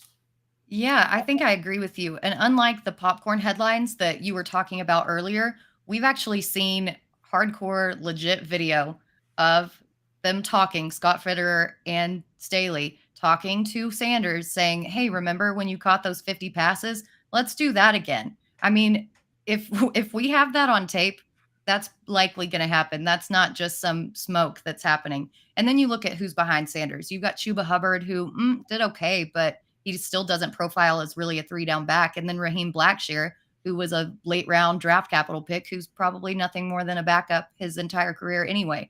So I really like where Sanders is going. The competition in the NFC South isn't exactly all that stout when it comes to their defenses. So they've got a pretty decently easy schedule. And I think with a rookie quarterback that he's going to check down a lot. We saw it even at Alabama when he was facing nobody teams. He still checked it down to Jahmyr Gibbs. So I think that's something that's built into his skill set and will continue to happen here in Carolina. And I think what we're being victimized here as well about is what I was talking about earlier, and that's groupthink. That's wrong. You know, like all of a sudden it's like Miles Sanders goes from the Eagles to the Panthers. So everybody's like, oh, well, the Panthers offensive line isn't as good as the Eagles. And so he's not going to get it. Not to mention the fact that you got a rookie quarterback. So we all know that they're going to stack the box and take away the run game. It's like you can't You can't do that every single year. It's not the same situation each and every time. You have to look at the players, you have to look at the scheme, you have to look at what's going on with the team in general before you make those assessments. And the problem is that we got so many people doing best ball drafts right now who are, yes, they're junkies and degenerates doing, football, best ball in May and June, but they're also really uninformed. Like that's, again, I've hammered this point home over and over again. Ooh, I'm like knocking shit around in my office here. I'm like, he's serious, guys. I'm all He's worked really up right serious. now. I'm all worked up. No, but you know what I'm saying? Like all of a sudden, like people just like they get this one bit of information that they think they know, right? And then they take it and they run with it. And then all of a sudden, like the other people who don't know, like actually, like believe it because they just think that somebody's saying it, so it must be true. They got to put it out there. And I think that's one of the things why we're seeing Miles Sanders falling in drafts is that the people who don't understand what the scheme is and what the coaching staff wants to do with him, I think that's, the biggest problem. T-Man wants to know, where does Chuba Hubbard fit in? That's the main concern right there. Is Miles Sanders a true 3-down back? And to me, I can't look at Miles Sanders like that. I can't look at it that microscopically. If I believe in the guy and we know what he can do, how else can he help us where PPR applies, whether it's full or half? He's going to be catching some passes. And Britt, I saw that video as well. Even before that video, just knowing that who was there, the fact that Deuce Staley, even if Deuce Staley doesn't have a lot of power, he's seen this guy do it and succeed doing it and would be stupid not to say anything. And I'm sure that was part of the sell on Miles Sanders, bringing him to there anyway. I mean, that's something, those are a few dots that I try to connect when I'm looking at Miles Sanders in a new situation, even though he's not running behind the top O-line. Yeah. And the interesting thing also is that, again, people just assume that Miles Sanders isn't a 3-down back, and they just assume that Chuba Hubbard is going to take away a bunch of stuff. Who's to say that, we don't see like what happened with Dalvin Cook and Alexander Mattison last year in Minnesota? Everybody was like, oh, Madison's going to eat into his work. He's going to eat into his work. Cook took the majority of the snaps. He played the majority of the games. And he got all of the major attention in that offensive scheme. And Madison was a complimentary back to spell Dalvin Cook at various times to keep his legs fresh. And I think that's kind of where Chuba Hubbard kind of sits with Miles Sanders right now. And again, I think it comes down to run blocking. Chuba Hubbard ranked 104th in run blocking last season. And if we've seen it time and time again, if you can't run or if you can't pass block, you're not going to get the snaps. Yeah. I like it. All right. Fensty, Joe Burrow, Miles Sanders. Those are a couple of risers that you brought to us here. How about a couple of fallers? Who's dropping down? So I want to address a player, Britt, that you brought up before, and that's Tyler Lockett, because I don't know why Jackson Smith-Njigba is going before him in drafts. Doesn't make any sense to me.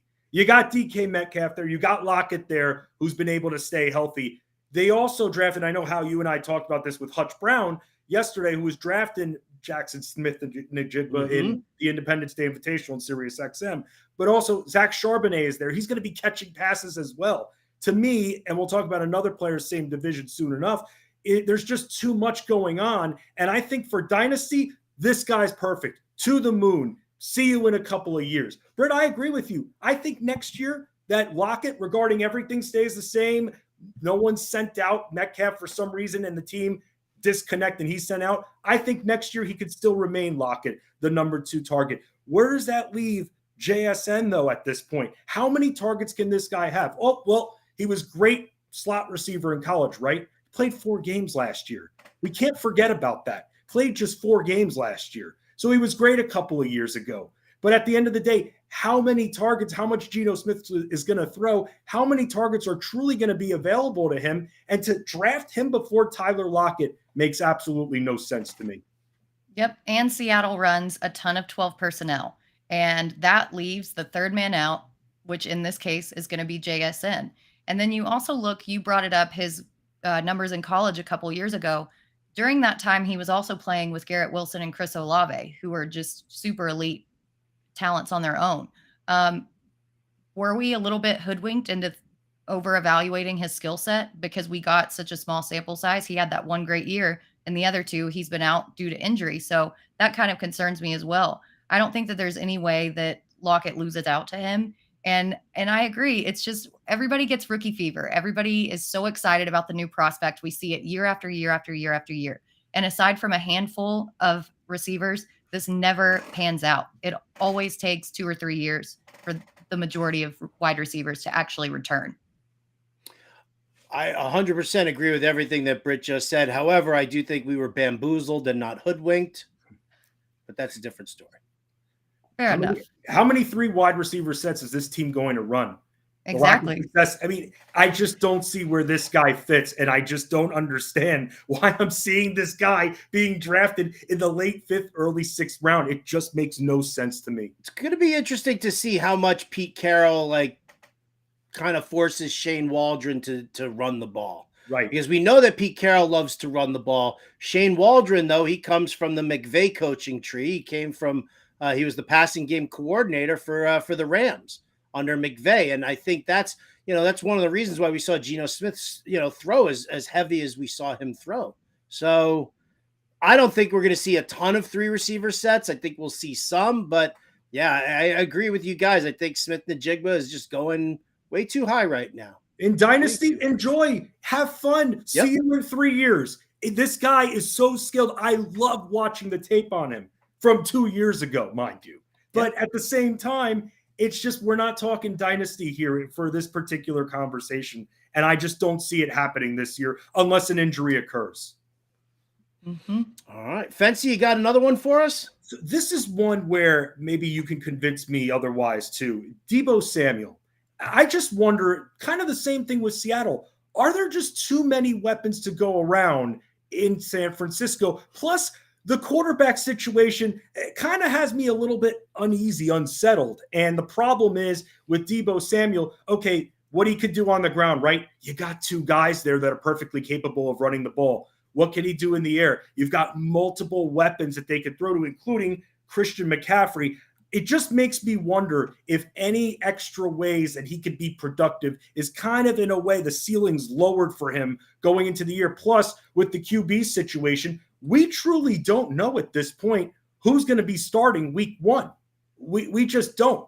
You've got a couple of names, 3 names. It's like ring around the rosy. So that's part of the problem for me as well. But seeing him drafted at 30, 33, just too much for me when it comes to the draft value. 3rd round, I'm staying away from him. Maybe I'm wrong. Maybe I'm the idiot at the end of the day, and he's an outlier in this offense. Again, kind of like Seattle, just too many weapons, and I do not want to spend a 3rd round pick on him. And I think that rushing upside doesn't exist anymore with Mitchell McCaffrey there. Nope, the Deebo role has completely turned into the Christian McCaffrey role. And I think that we're all living in the past of that outlier wide receiver 2 season where he just came out of nowhere. But if you look at his stats, the rest of his career, he's not done anything. He definitely hasn't done anything to live up to what wide receiver 16 billing that he's going at right now. And if you look at his average depth of target, I mean, yeah, he's good at gaining yards after the catch, but his average depth of target was 4.2, which ranked 102nd. I don't care how good you are at getting yards after the catch. If you're not going to be able to go downfield and actually exploit defenses, then what do you have to offer? And especially if you're not getting the targets with Brandon Ayuk there. Ayuk is actually, in my opinion, the wide receiver 1 on this team, and he's being highly overlooked. I can't see Deebo doing it. Howard, how about you? Yeah, I think you guys are both right. We are living in the past with Deebo Samuel. Listen, very talented guy, but that wide back role, it stemmed from the fact that Raheem Mostert got hurt and Jeff Wilson was hurt, and they didn't have anybody else to run the football. So now that they've got McCaffrey in there, and they still have Jordan Mason, and you still have Tyrion Davis-Price, there's no reason to add that in. They said they'll splash it in here and there.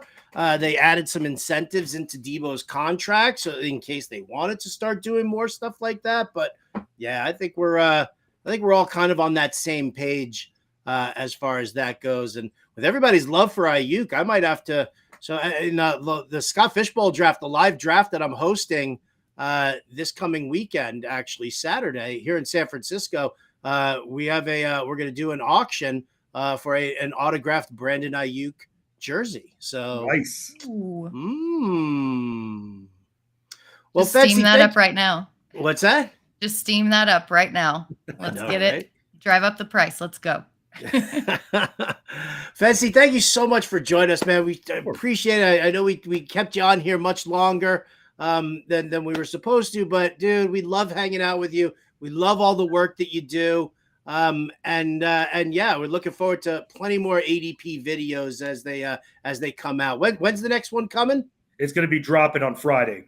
Ooh. So yep, we're going to bring those out on Fridays. And look, it's again, there's no wrong way to construct your team, but be careful with everything you read out there. And like Britt was saying, you got to watch these rookies a little bit. And that's especially with JSN. I just, when I saw that at first, it just shocked me that he was going before Tyler Lockett. Doesn't make sense. Does not make sense. All right. Well, Fancy, again, thank you so much. Everybody follow him on Twitter at Fancy Sports. Watch all his videos. Read all his content. He's all over here at fantasyalarm.com, and he's filling in on a ton of shows. I think, Fancy, are you going right into the betting show with Dan Servidino after this? It'll be James Grande. So you and Grande. Yeah, me and Grande. So coming off a decent night with the DFS MLB, which I know you'll be back with him afterwards because you host 25 shows in a 24-hour day. So, man, that's why when they say you retire, when you're saying retirement, that's a popcorn headline right there. I'd click that link and be like, what the? Yep, ain't happening. All right. Well, we're going to let Fensty go. We're going to address the talk about Elijah Moore in the chat. And when we come back, well, Britt Flynn's got a wide receiver ADP article out there right now. We're talking ADP tiers for the wide receiver position. Where does Elijah Moore land? We'll tell you right after this message from our friends over at RT Sports.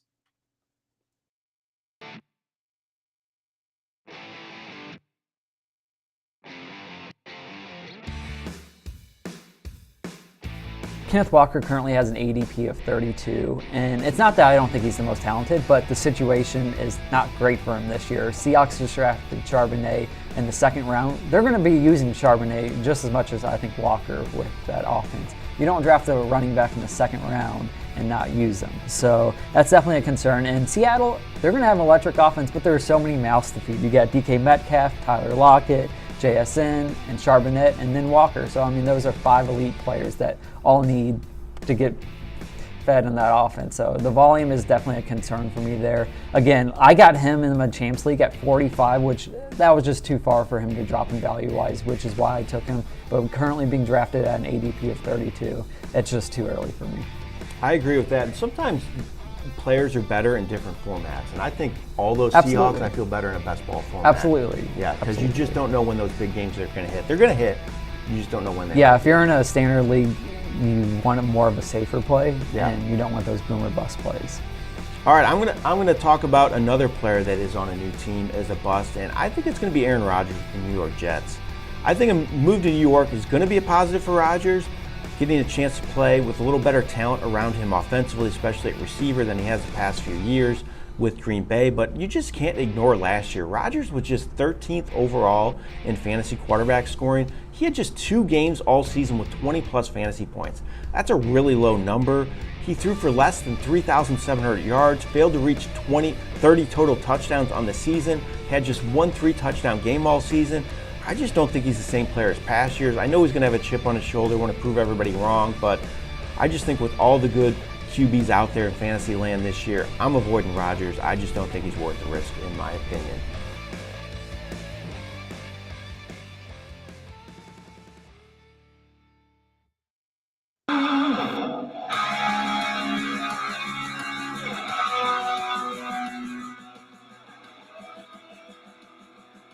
Well, I don't even know what's We're bringing in some rock and roll. Well, I love it.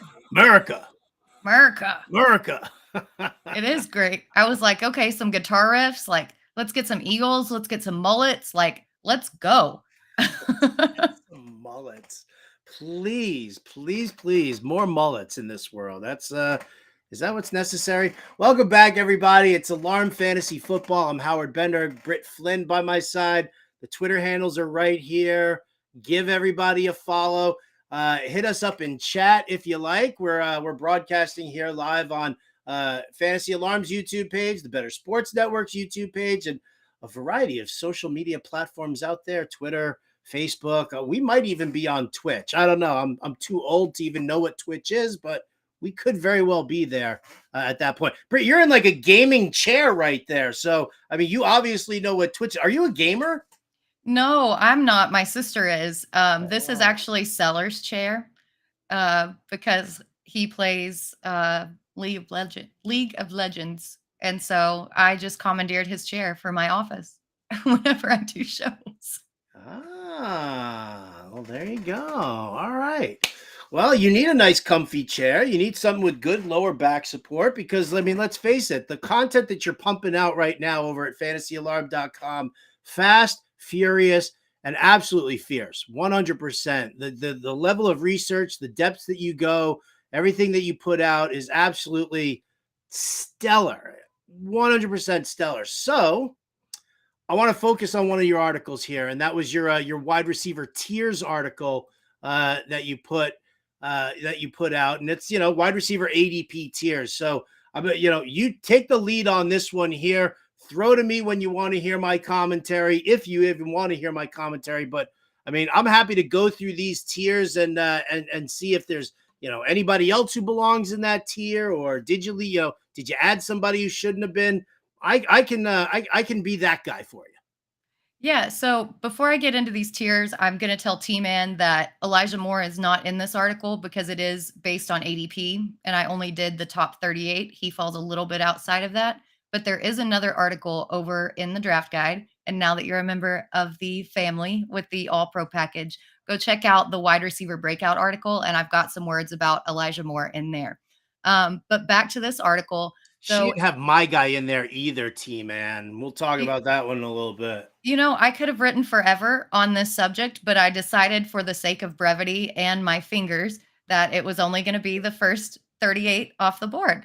It's not that I'm shunning anybody. It's based on ADP right now, the aggregate ADP. So I kind of broke it down into the elite all everything tier, the elite but older all everything tier, the proven top 10 wide receiver ones with overall wide receiver one upside, potential proven top 12 upside, the other guys who are the wide receiver twos on their team with potential fantasy wide receiver one upside, then the hills and valleys tier, which we'll get to that in a little bit. Old faces in new places or with a new quarterback, potential breakouts, the undervalued, the will they or won't they tier, and then a little bonus with the 37 and 38 pick. But I want to ask you from here, what tier? Oh gosh, all my notes just moved. So there's some interesting tier movements and breaks from years past. What's kind of the most interesting and enticing tier for you? Since we don't want to give away everybody who's in these tiers, but what's the most enticing tier for you? And with how the board is falling, what tier do you think has the most pitfalls? Ooh, all right. Let's see. First of all, T-Man, if you're looking for some bling, email support at fantasyalarm.com and ask our customer service representative if you can get yourself like a T-shirt or something like that. I think you almost kind of deserve it, but I'll leave that up to our customer service rep to make that decision. Which tier did I think was going to be that I like the most? I think it was I think it's the will they or won't they tier. I think that's the one that I found to be incredibly intriguing. It's further down. You're looking at wide receivers 31 through 36 here. And, what I love about this is because, there are, and I can answer each one right now. Like Michael Pittman won't, Deontay Johnson will, Mike Evans won't. So what I love about this one here, Treylon Burks will, so what I love about this is that, these guys are all grouped together, but when you're sitting there and you're like, trying to figure out if you need to pick a wide receiver and this is the crew that you're at, There are the decisions that you have to make. Do I believe in this player?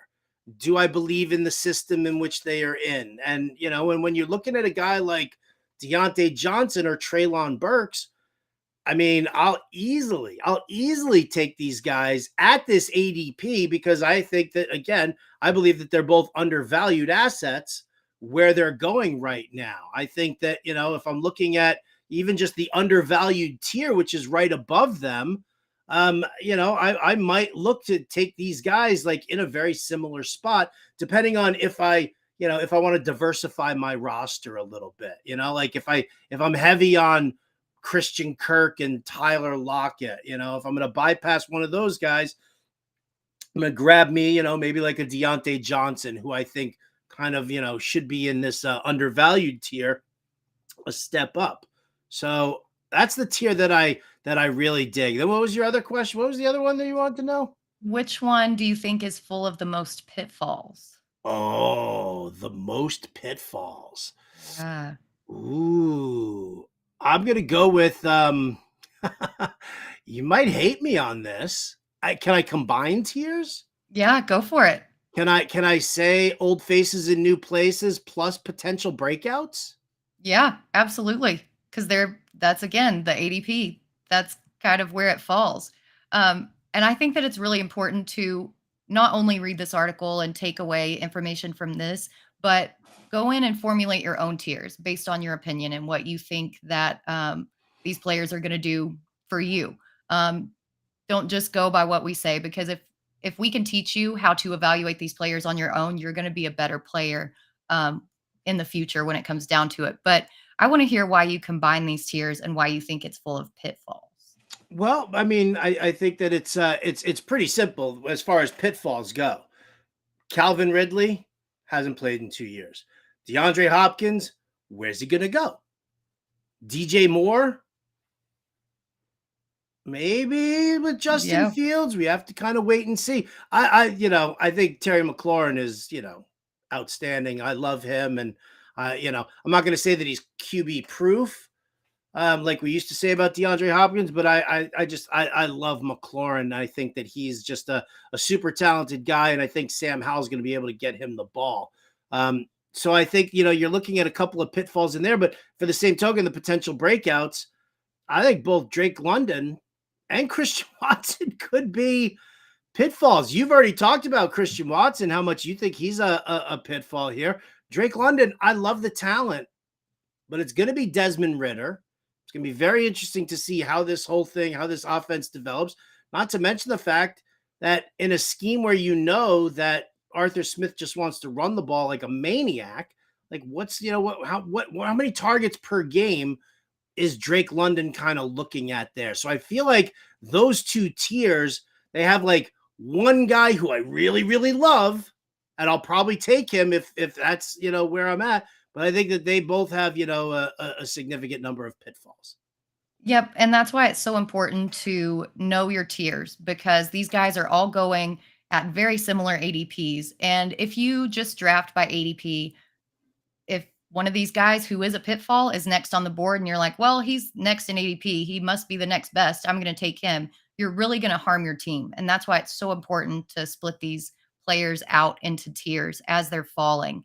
I'm going to go into the one that I think has the most potential, and that's the undervalued tier for me, because in this tier, we've got a lot of veterans who didn't really have a changing situation, or who still have a lot of upside, like Chris Godwin, for one, is in this tier. Yes, he did have a change at quarterback, but he's still that slot guy. And we talked about it earlier. He's going to be the guy out of the slot who's going to take these passes, these short dump offs from Baker Mayfield. And even if the quarterback play kind of sucks, he's still going to get targets and he's going to be valuable in PPR.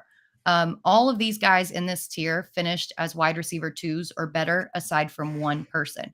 And they're going in the late 20s, early 30s. So I really like this tier here. The one that worries me is the hills and valleys tier. We've got kind of some older guys in here, some guys like Deebo Samuel, DK Metcalf, some guys who have extra target competition going in there. and they seem to have more of a high risk than a ceiling at this value, going in the mid to late teens. And so I question their upside there, and I'm always going for upside, but that's why you use our dynamic tiers. And that's why you decide how you're going to construct your roster. If you're looking for someone safe with a floor, take that guy there. If you're looking for somebody with a big ceiling, like I am for the most part, take somebody there. And that's where you'll find all of these split up in our dynamic tier rankings over in the draft guide. Go to fantasyalarm.com/draft guide, and you can purchase it today for $26.99. And it's got all this information in it. And you've got more articles like these, like mine, coming out tomorrow. Shameless self-promotion. But I'm going to ask you, if is there somebody in particular after listening to Fency talk about the risers and fallers, if you think that there's somebody in this article who will switch tiers for better or worse as the ADP continues to change throughout the season? Who do I think is good? Well, I kind of feel like I gave you that answer already when I think that, to me, I think that we could see Deontay Johnson and Treylon Burks jump into the undervalued tier. And you know what? I'll tell you what, it's a good conversation here in the chat. Actually, right about that, T-Man says, why is everyone questioning the prospective production of Christian Watson, but Treylon Burks is touted with Tannehill and Willis at QB? What's the comparative difference? I'll let you answer that one first, and then I'll give my thoughts on it. But, I think it comes down to experience versus no experience. Yeah, I think that's a huge part of it. And also, it seems like Burks can play a more versatile role all over the field. He did it at Arkansas. He produced against a high level of competition. Christian Watson, on the other hand, just seems to be the deep outside guy, and he played at North Dakota State. It doesn't seem like he has a very developed route tree. And so that, in addition to the inexperience of Jordan Love, is why I'm questioning him, not just because I have a Treylon Burks ball behind me, and he's my favorite. Is that a Treylon Burks ball right behind you? Yeah, it's a signed Burks ball. Where is my Razorbacks hat, for crying out loud? I think you better bring me one at the expo. I'll tell you that. Well, the one that I ordered for you was too redneck for you, you said. So I canceled the order. I've got to find one that's just redneck enough, but not too redneck. For those who want to know, it had actually on the back of a hat here, if I turned it around, it had hair just coming down. And I was like, really? This hat comes with its own mullet? That's absolutely fantastic.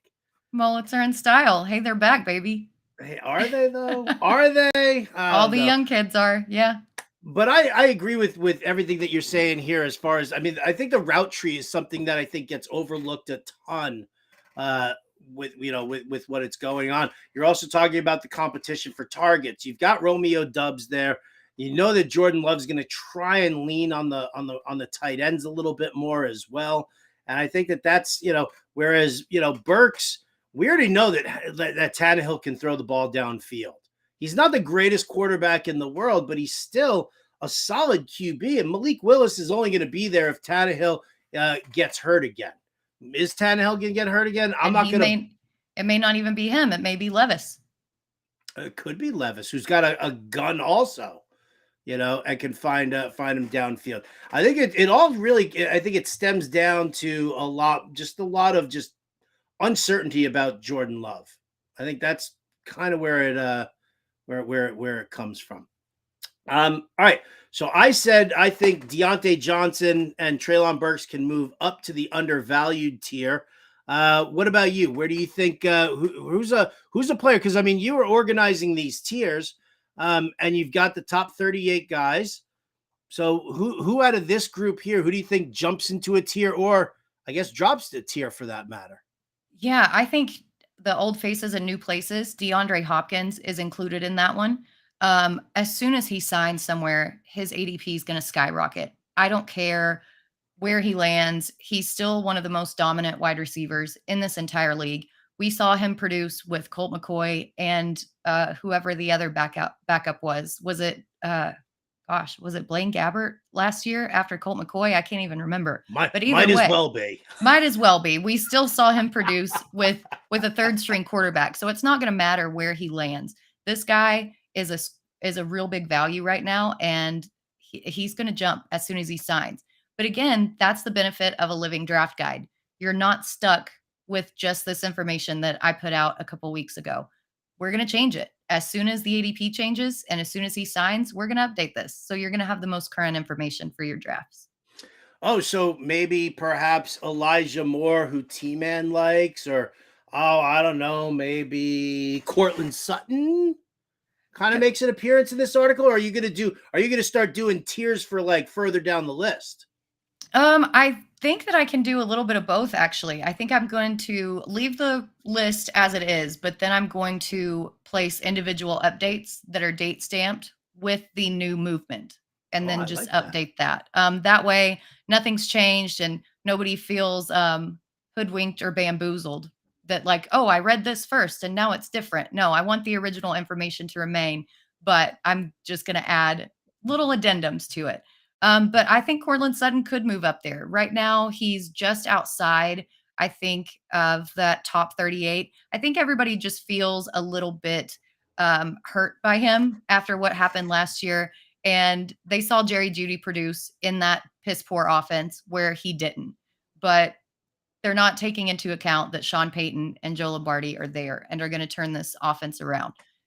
I'm a little gun shy on him because I am one of the people who got burned on him last year. Mhm. But as we see more and more out of training camp and as we see what this offense is doing, I can definitely see him creeping up in there. He's only, let's see, 1, 2, 3, 4, 5, 6 spots out. And right behind him is Elijah Moore, T-Man. So, yeah, they could definitely make their way up there. So just keep your eyes peeled. What do we think about? Because and I'll say it, man. I love Cortland Sutton, and because Cortland Sutton's the X receiver in Denver, and the system that Sean Payton and Joe Lombardi install, it forces targets to the X receiver. Michael Thomas got that. Even when they had Jimmy Graham, Michael Thomas was still seeing the dominant share of targets. In that system. When Lombardi went to the Chargers, Mike Williams just kept getting forced targets when he was healthy. Forced targets over and over again. Yes, Justin Herbert still leaned a little bit on Keenan Allen because of the rapport that they had, but I didn't see like Gerald Everett's target share jumping up to a point where it was crazy. So it's the X receiver, and to me, that's Cortland Sutton in this Denver offense. So that's why I'm in on that. Thoughts on our good friend? Oh, here we go. T-Man says Tim Patrick could be the man in Denver this year. All right, you know what? Tim Patrick or Cortland Sutton? You tell me, Britt. Who do you like more? See, that's one of those popcorn headlines that you heard somebody in training camp say this, who then heard somebody in training camp say this. And it's that article that said Tim Patrick is the best football player in the building, in the wide receiver room. He hasn't been healthy. I don't really see him taking over that Sutton role. I can see him taking over Marvin Mims' role and keeping him out of the lineup. But if you look at the targets that Sutton got last year, he actually got more targets than Jerry Jeudy, even in the Nathaniel Hackett system. The problem was that Wilson was rushed and just making errant throws and bad decisions downfield that caused those passes to get intercepted. If they can clean that up, I think that Sutton could be the guy.